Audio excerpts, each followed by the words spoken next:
Hello and welcome to another Nerdy Wordy video. Today I'm coming to you from inside City Skylines. So welcome, and I'm here to talk to you about fluid dynamics. Specifically, how fluid dynamics and traffic flow are effectively the same thing.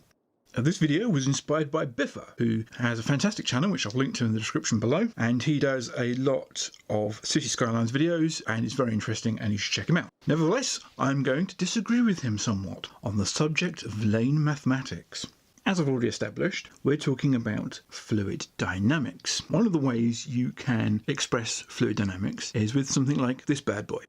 I think you'll agree that as this is a 2D fluid system, we can go with the far simpler Q equals V over T, volume over time. Or, to put it another way, traffic quality is vehicles approaching divided by vehicles departing. And this is basically what lane mathematics is. Except lane mathematics attempts to only control for volume. Bring in a stream of traffic, add a lane. Take a stream of traffic out, remove a lane. Which does work, but it ignores the fact that you can also control for T, time. I'm going to show you how. So you have two situations at any junction or any point in a road that may cause traffic pain.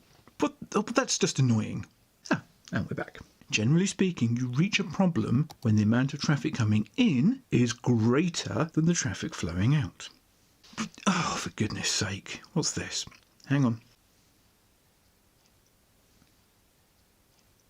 Let's take, for example, this road. It has two choke points, and yet the stress is well away from it. There's a transport hub, which has lorries streaming in and out, and a toll road. And yet, as we look, their most stressed points are the corner before and the corner after. They'll flow through and past the airport and through the toll road, light and clean and flowing easily.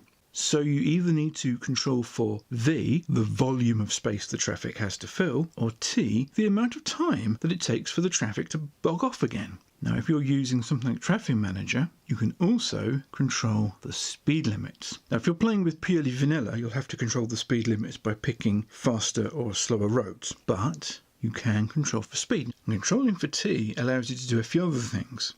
Lane compression and lane decompression. For example, if you've got to merge two two-lane roads into another two-lane road, lane mathematics says you have to change it for a four-lane road. But no, that's not true. Two lanes at 30 miles per hour, kph, whatever, going in, one going out at 60 plus, Q remains constant. That's speed mathematics. And likewise, you can go the other way. You can expand. So you have two-lane road running along. You know, further up there's going to be a junction and you need to slow your traffic down. But the road is busy. So what do? You expand it. You use traffic expansion and force each of those single lanes into 2 lanes each to a 4-lane road. And that will allow you to halve the speed the traffic's approaching at while maintaining exactly the same volume over T value while allowing you to maintain the same traffic quality. And as you can now slow down, when you get to your point of pain, you can more easily have the traffic speed away afterwards. And in fact, over here on a more built-up example, we have exactly that. We have some lane compression going on where two roads have to merge in and share the same amount of lanes, and yet the space immediately after it isn't orange, it's green. That's because the traffic is moving away quickly and coming in more slowly. We've used lane compression controlled for T to keep the quality consistent. What? Crashed again. Right, anyway, this was the bit I was going to show you next. Here is a semi-fixed hub road. Note the lanes more than double in order to compensate for the inbound traffic using lane mathematics, then have to be compressed because this is a 2-lane road. And most of the traffic will be wanting to use 1 lane only to get to the train station for cargo transport. But you notice that by increasing the roads, I was able to slow down the traffic in that area and maintain traffic quality, which then goes to pot in the wiggly waggly bit further on. You can see compressing the fatter lane works, but makes trouble moments later as we try to speed out and run out of road before we can slow down. So let's fix that. What I'm going to do is I'm going to expand the wiggly waggly bit, giving me time to decelerate my traffic sensibly so that it approaches the train station slowly. Oh, for goodness sake. One moment. Crashed again. Done it again, and I fixed the road and simplified, controlling only for T and not for volume. So controlling for time and not volume, and with better results. I'm able to accelerate the traffic out of that merge at twice the speed that it's coming in, and then step by step slow it down so that the queue is orderly, doesn't grow too quickly and back up to the junction and cause trouble, and leaves the outer lane smoothly flowing so that traffic that's trying to get round past and down into the tunnels for my industry area can. You don't get much traffic going that way, but some does, and it can get through. That's because I've controlled very carefully for lane use. This is getting silly. Excuse me while I Google the solution.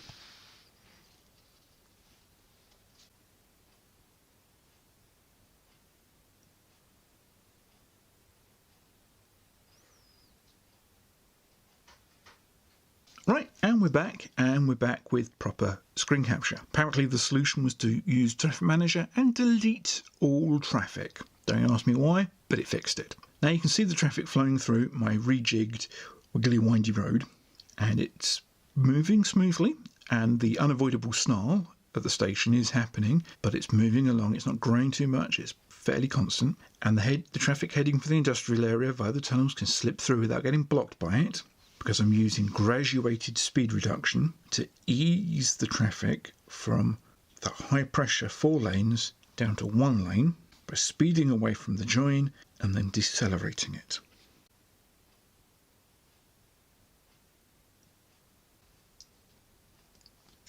Let's just tweak those speeds a little bit.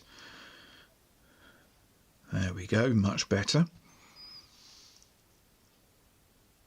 I wouldn't say that Biffa is wrong about lane mathematics, but it's not the only tool in the shed.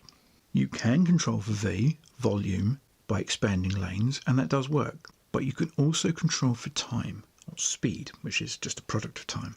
And you can control and gently decelerate to avoid bunching up. And by having traffic move into a hotspot slower than it moves out, you can keep the traffic moving, and the rules are very simple.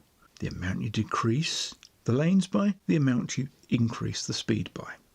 And if you decrease speed, you do so slowly. The busier the road, the slower you're going to do that deceleration. And sometimes, yes, what you're going to need to do is just give more volume, more road to be on, like we did with the wiggly windy one. We added more road simply because we knew there had to be queuing. That's because the lorries take their sweet time getting off of that lane. And we used the lane manager to make sure that they moved over in an orderly fashion. That's all I've got for you this week. Just a thought about how traffic flow in City Skylines equates almost exactly to basic fluid dynamics, at least in a two-dimensional space. I'll drop a link to Biffa's channel if you like watching City Skylines videos. This has been Nerdy Wordy. Please like, share and subscribe. Thank you for watching to the end. You are a total legend. I'll see you in the next video. Stay nerdy.